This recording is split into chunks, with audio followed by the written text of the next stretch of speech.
Hey everybody, Eli again, here to cover one of the ugly topics of aquarium keeping. Ernie just covered the topic of green hair algae, which is one of the most persistent pests in a lot of our aquariums. I'm going to talk a little bit about cyanobacteria, which is another ugly pest that we often run into in reef tanks, sometimes freshwater tanks as well. Cyanobacteria usually shows up as like a red slime algae. Sometimes you might see like a darker green or almost black appearance in freshwater tanks. And cyano usually comes from like nutrient imbalances and oftentimes will only settle in areas of the tank with very low flow. And this is because the bacteria is basically thriving off some of the waste that might collect in your tank and will settle in these areas in particular. For this reason, it is always important to increase your circulation in your aquarium, adding a power head in an area where maybe you didn't have one before, or changing the angles on the power heads that are currently in your tank to kind of increase the amount of flow that you're getting in these spots that are collecting cyanobacteria. Usually will help to kind of get rid of it as it doesn't get the chance to settle as easily. In addition to adjusting your flow, it is also important to usually hit it with some sort of a medication. In reef tanks, ChemiClean is a very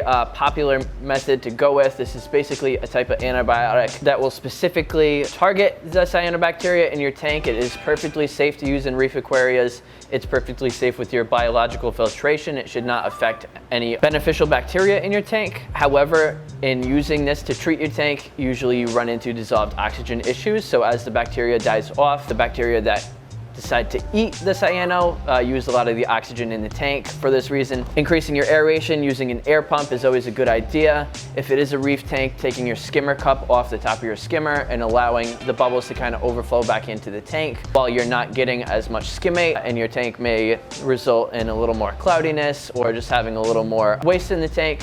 Taking the skimmer cup off the top helps to maintain a high level of dissolved oxygen for the time being, and usually within a week or so, you're safe to put the cup back on the top and start collecting skimmate again. Generally, after treatment, your skimmate is going to be very wet for a little while, so you might have to wet skim for a week or two. However, you generally catch back up with it pretty quickly. In certain tanks, especially freshwater tanks, I've also used Maricin, which is basically erythromycin. Very safe to use. Again, with your biofiltration, it shouldn't harm that. And this is another antibiotic that is very easy to use, safe to use, and should kill the cyanobacteria, especially in freshwater aquariums.